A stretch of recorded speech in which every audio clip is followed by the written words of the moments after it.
I never had an ego. I was never really jealous of anybody. I never really thought most of myself. But when I met Cuss and I started talking to Cuss, he made me believe that I was a god. There was nobody that could reach the core like Cuss could. No one could inspire me.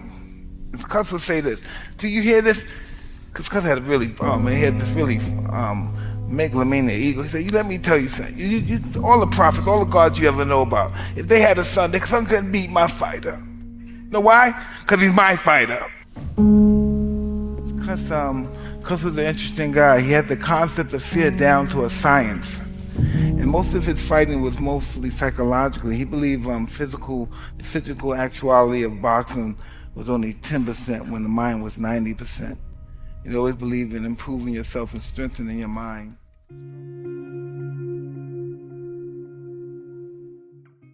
Are your perspectives truly this limited? You'd rather be the top high schooler in this soccer backwater than the world's best striker? Instead of assisting my teammates to win 1-0, it feels better to pull off a hat trick and lose 3-4. This direct quote from Noel Noah, who beat out Lionel Messi and Cristiano Ronaldo to win the Ballon d'Or, tells us how highly the world's best striker values your precious teamwork. Here's one from Eric Cantona. I don't care about my team. I just want to stand out. And from Pele, the world's best forward, midfielder, defender, and goalkeeper. Whichever you ask about, the answer is still me. What you think? Pretty awful, right? But they're three of the best players in history, and they're all egoists down to the very core! That's what Japanese soccer is lacking. It's sad but true. You can't possibly become the world's best striker unless you're also the world's biggest egoist. The things this guy is saying. Which is why we're all here. So I can create a player who has what it takes. They can't be right. Someone who will climb atop 299 corpses. A solitary hero. I can't do it. No one. I've achieved nothing. Picture the scene. You've made it all the way to the World Cup final. 80,000 people in the stands. You down on the field. The score is 0-0 in the second half of extra time. It's the last play. With a pass from your teammate, you're through the defense. You against the goalkeeper. 6 meters to the right is your teammate. If you pass, your team's guaranteed to score a goal. The championships, the hope of a nation, they're all riding on you. Only an insane egoist could take that shot without a second's hesitation. Now pass through and be transformed. Discard your common sense. Remember, out there on the field, you're the star. This is the opposite of everything I've been taught. Nothing should bring you more joy than your own goals. Live only for that glorious moment. And if you can't, then you're no striker at all. Talk about developing an ego. One of my most favorite people in the world when it comes to any realm, when it comes to fighting, when it comes to bodybuilding, when it comes to finances, when it comes to whatever, they all have a big sense of self. They all have a tremendous amount of ego, okay? Ego and confidence is synonymous. You need an ego. But in our society, having an ego is talked about in a bad way. Having an ego is talked about in a bad way. It's talked about like, be humble, fit in, don't take space. But you and me and everybody else watching this knows that we all love people with egos. We all love people who take space. We all love people who go for what they want. We all love confident people. Now, how do you become confident?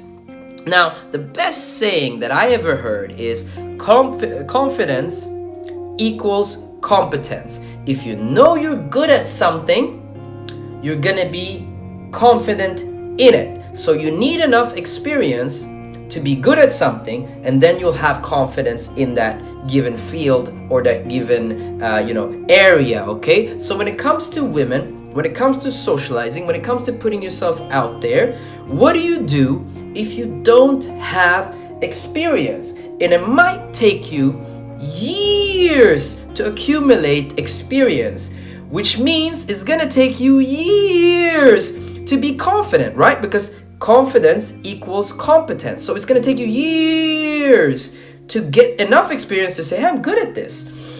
And then you're gonna be confident. So it means that you won't be confident for a long while. And I just think that's sad. And so what we're gonna do is we're gonna take that whole definition and we're gonna scrap it. We're gonna take the definition and we're gonna put it in the trash, okay?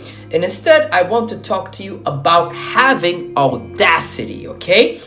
One of my favorite words, okay, especially of late, is the word audacity. Audacity is when you when you feel entitled to something without any prior evidence, okay? That's at least my definition of it, right? If you go on Google, the official definition might be something else, but that's how I think about it, okay? That's my interpretation. When you go for something, or when you put yourself out there and you say, this is mine, she's mine, or I want this, or I'm gonna go for this, or I'm gonna take this much space, and people go, who the fuck is this guy? Who the fuck is this guy? Where does this come from? Like, there's no evidence there to support, that you're supposed to be going for that person or that thing, or you should be that confident about acquiring someone or something, okay? I remember one time I met this girl, okay, and we ended up getting together for almost 2 years, and one of the first things that she said to me was like, because I talked to her like she was already mine, okay? I just met her, and I talked to her like she was already mine, and I remember she said it to me even, she's like, where do you get this audacity from? Like she was like, you talk to me like I'm your girlfriend, and we just met like an hour ago. Like, I don't even know you. Like, where do you? And she was so puzzled. She's like, where does this come from? Like, I don't get it, And I was just smiling and laughing, and I'm like, you're already mine. You know what I mean? And speak it into existence, and it becomes a prophecy, which then turns into reality. And so actually, we ended up being together for almost 2 years.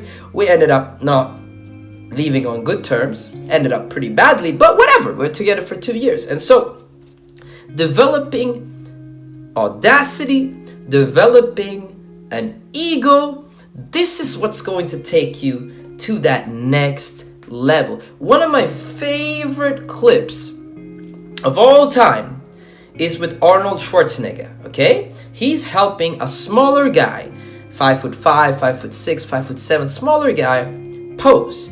He's teaching him how to improve his posing. And I remember, okay, I'm not a bodybuilder, but I remember the pose was something like this, okay?